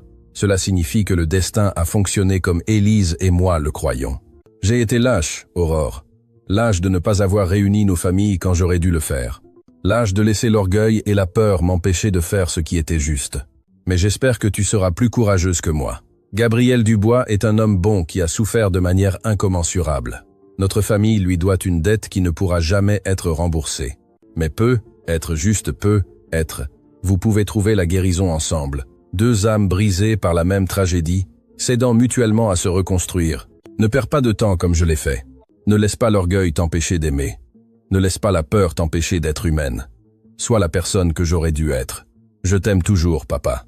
Aurore s'effondra contre Gabriel, tous deux se tenant mutuellement alors qu'ils traitaient des révélations qui restructuraient toute leur compréhension du passé. Thierry se tut, leur permettant de pleurer, de traiter, de commencer à guérir. Il y a une chose de plus, dit-il finalement lorsque les sanglots diminuèrent. Le détective a trouvé quelque chose sur Manon. Gabriel leva les yeux, terrifié par plus de douleur. À l'hôpital, avant de mourir, ils ont fait un moulage de sa main. C'est une procédure standard, dans des cas comme celui-ci. Il a été conservé dans les archives de l'hôpital. Si vous voulez, je peux vous l'obtenir. Gabriel ne pouvait pas parler, il hocha juste la tête, des larmes fraîches coulant. Et une dernière chose, Thierry les regarda tous les deux. Élise était enceinte quand elle est morte. À peine quelques semaines, ils allaient probablement vous le dire après le concert. Le cri de douleur de Gabriel fut primitif, déchirant. Il n'avait pas seulement perdu sa femme et sa fille, il avait perdu un autre bébé qu'il n'avait jamais connu. Aurore le tint fermement, pleurant avec lui, partageant une douleur si profonde qu'il n'y avait pas de mots. Thierry attendit de longues minutes, avant de parler à nouveau. « Gabriel, Aurore, je sais que c'est dévastateur, mais c'est aussi libérateur. Vous connaissez maintenant toute la vérité. Vous savez qu'Élise a pardonné, que le père d'Aurore a essayé de faire ce qui était juste, et que tous deux souhaitaient que leur famille guérisse ensemble. Comment guérissons-nous de cela ?» demanda Gabriel, d'une voix brisée. « Comment continuons-nous à vivre avec toute cette douleur ?»« Ensemble, chuchota Aurore, prenant son visage entre ses mains, comme Élise et mon père l'ont dit, ensemble, en nous aidant mutuellement. »« Je ne te connais pas vraiment, » dit Gabriel, « et tu ne me connais pas. Mais nous sommes connectés par quelque chose de plus profond que le temps.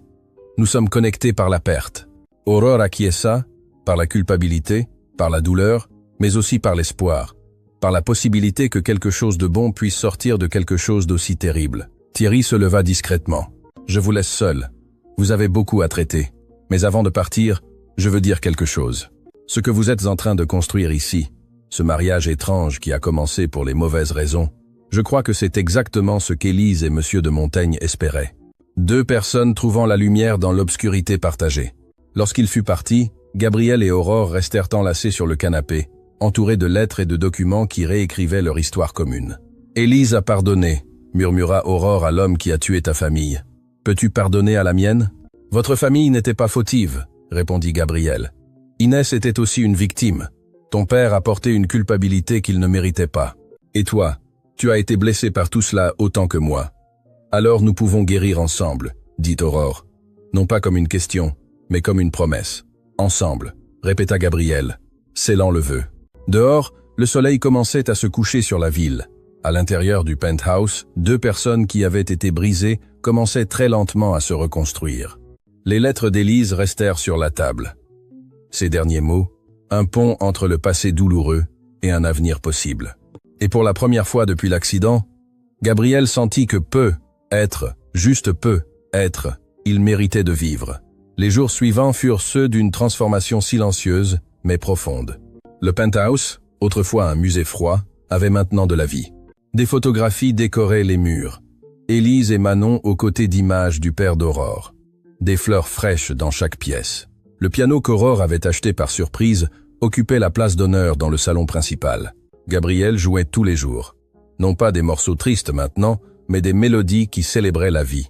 Aurore s'asseyait pour écouter, parfois travaillant sur son ordinateur portable, parfois fermant simplement les yeux et laissant la musique guérir des blessures qu'elle ne savait même pas avoir. Le mois touchait à sa fin.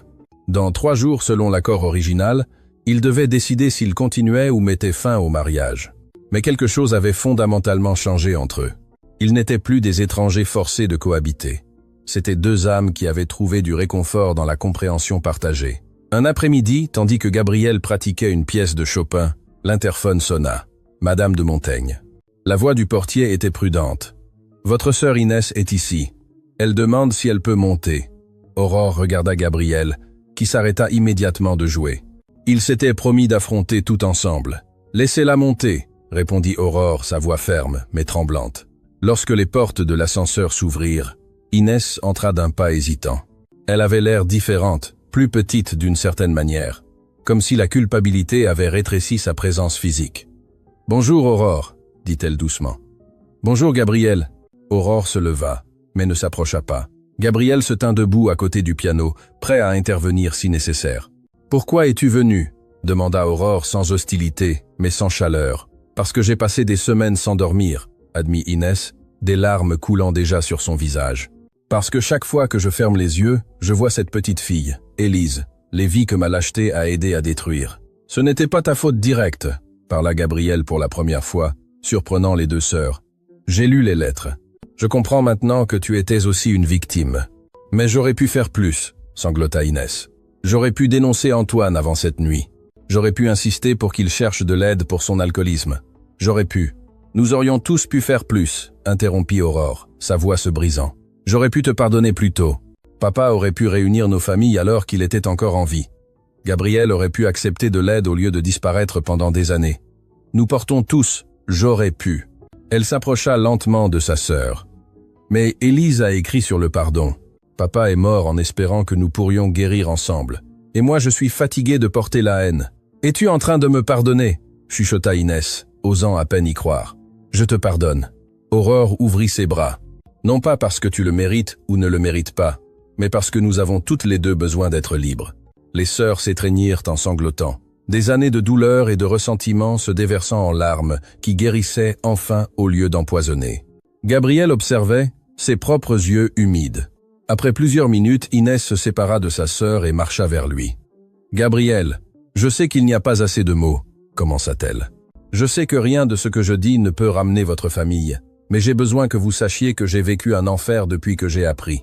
Il ne se passe pas un jour sans que je pense à Élise, à Manon, au bébé qui n'est jamais né. » Gabriel respira profondément. Pendant des semaines, il avait pensé à ce moment. Pouvait-il vraiment pardonner ? « Élise vous a pardonné, » dit-il finalement. « Même en mourant, elle vous a pardonné. Qui suis-je pour faire moins qu'elle ?» Il tendit sa main. Inès le regarda, tremblante, avant de la prendre. « Merci, » chuchota-t-elle. « Je passerai le reste de ma vie à essayer d'honorer sa mémoire. »« Alors, vivez bien, » dit simplement Gabriel. « Aimez votre famille. Soyez heureuse. C'est la meilleure façon de l'honorer. » Les 3 personnes s'assirent ensemble ensuite, partageant des histoires. Inès raconta sa rencontre avec Élise à l'hôpital, leur conversation sur la maternité et les rêves. Aurore partagea des souvenirs de son père, de la façon dont il avait porté des secrets pour protéger sa famille. Gabriel parla d'Élise et Manon sans la douleur dévastatrice d'avant, avec une douce nostalgie mêlée de gratitude de les avoir connus. « Il y a autre chose que je dois vous dire », dit Inès alors que l'après-midi se transformait en soirée. « J'ai travaillé avec une organisation contre la conduite sous influence. Je donne des conférences, je raconte mon histoire, j'avertis les autres des conséquences. Je ne peux pas défaire le passé, mais je peux aider à prévenir de futurs accidents. »« C'est magnifique, » dit sincèrement Aurore. « Papa serait fier. »« Élise aussi, » ajouta Gabriel. Quand Inès partit cette nuit-là, promettant de revenir bientôt pour un vrai dîner de famille, Gabriel et Aurore restèrent seuls dans le penthouse, qui se sentait maintenant comme un véritable foyer. « Dans 2 jours, le mois se termine, » dit doucement Aurore. « Notre accord prend fin. »« Je sais, » répondit Gabriel, s'asseyant à côté d'elle sur le canapé. « Que voulez-vous faire ?» Gabriel prit sa main, un geste qui était devenu naturel entre eux. « Il y a un mois, je vous détestais. Je pensais que vous étiez tout ce qu'il y avait de mauvais dans le monde. froide, cruelle, sans cœur. Et vous aviez raison, admit Aurore. J'étais toutes ces choses. Mais maintenant je vois quelque chose de différent, continua Gabriel. Je vois une femme qui a été blessée si profondément qu'elle a construit des murs pour se protéger. Je vois quelqu'un qui apprend à être vulnérable à nouveau.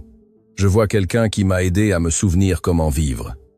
Gabriel, laissez-moi finir. Il l'interrompit doucement. Il y a un mois, je voulais de la vengeance. Je voulais que vous ressentiez une fraction de la douleur que je ressentais. Mais en essayant de vous faire du mal, j'ai fini par me guérir, et par vous guérir aussi. Alors, que dites-vous? Je dis que je ne veux pas que cela se termine.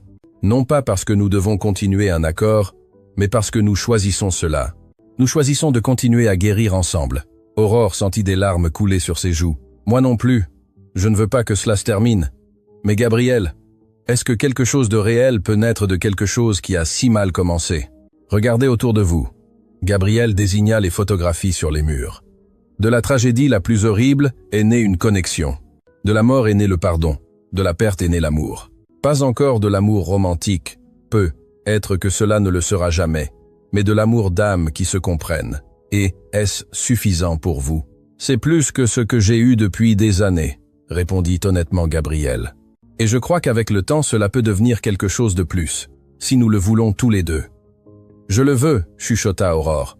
Gabriel, je veux essayer, vraiment essayer. Ils s'embrassèrent.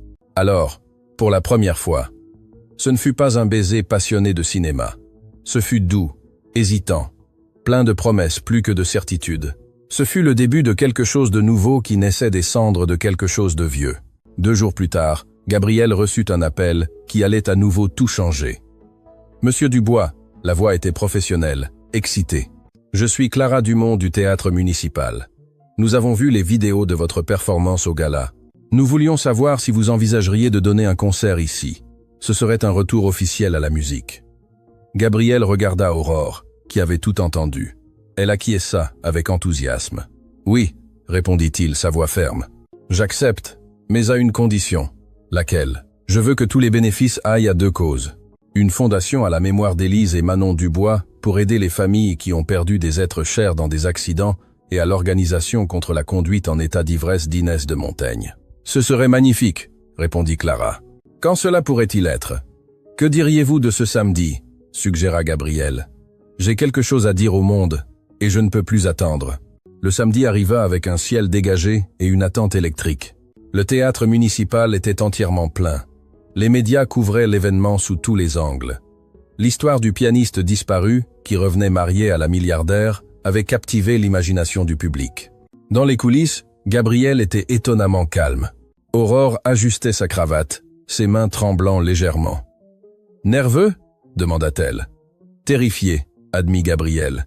« Mais aussi prêt. Pour la première fois depuis des années, je suis prêt. Élise et Manon seraient si fiers, dit Aurore, les larmes aux yeux. Notre famille, corrigea Gabriel. Parce que maintenant nous sommes une famille, toi et moi. Inès entra alors, accompagnée de Thierry, Julien, Bénédicte et d'autres qui avaient fait partie de leur histoire. Il est temps, annonça Inès. Le théâtre attend. Gabriel marcha vers la scène, ses pas fermes. Lorsque les rideaux s'ouvrirent, les applaudissements furent assourdissants. Il s'assit devant le piano à queue, cet instrument qui avait été sa voix lorsque les mots ne suffisaient pas. « Bonsoir », parla-t-il au microphone, sa voix résonnant dans tout le théâtre. « Il y a des années, j'ai disparu de ce monde. J'ai perdu les personnes les plus importantes de ma vie, et j'ai pensé qu'avec elles, j'avais aussi perdu ma musique. Le théâtre était dans un silence absolu. Mais j'ai appris quelque chose. La douleur n'a pas à nous détruire, les pertes n'ont pas à nous définir. Et parfois, les personnes les plus inattendues nous apprennent à vivre à nouveau. » Il regarda directement Aurore, au premier rang. « Ma femme Élise m'a demandé de vivre, de jouer, d'aimer à nouveau, et même s'il m'a fallu des années pour comprendre ce que cela signifiait, je le fais enfin. Ce soir, je joue pour Élise, pour ma fille Manon, pour le bébé que je n'ai jamais connu, pour le père de ma femme, qui a porté des secrets pour protéger sa famille, pour toutes les personnes qui ont perdu quelque chose et croient qu'elles ne guériront jamais. » Il plaça ses mains sur les touches. « Et je joue pour Aurore, qui m'a appris qu'il n'est jamais trop tard pour être humain à nouveau. » Il commença à jouer. Le morceau qu'il avait choisi n'était pas fois clair de lune fois cette fois, c'était quelque chose qu'il avait composé au cours des dernières semaines.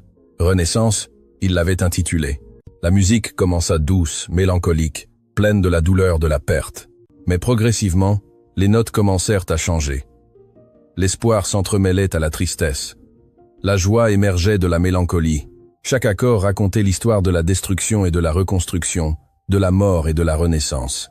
Il n'y avait pas un seul œil sec dans le théâtre. Aurore pleurait ouvertement, Inès aussi.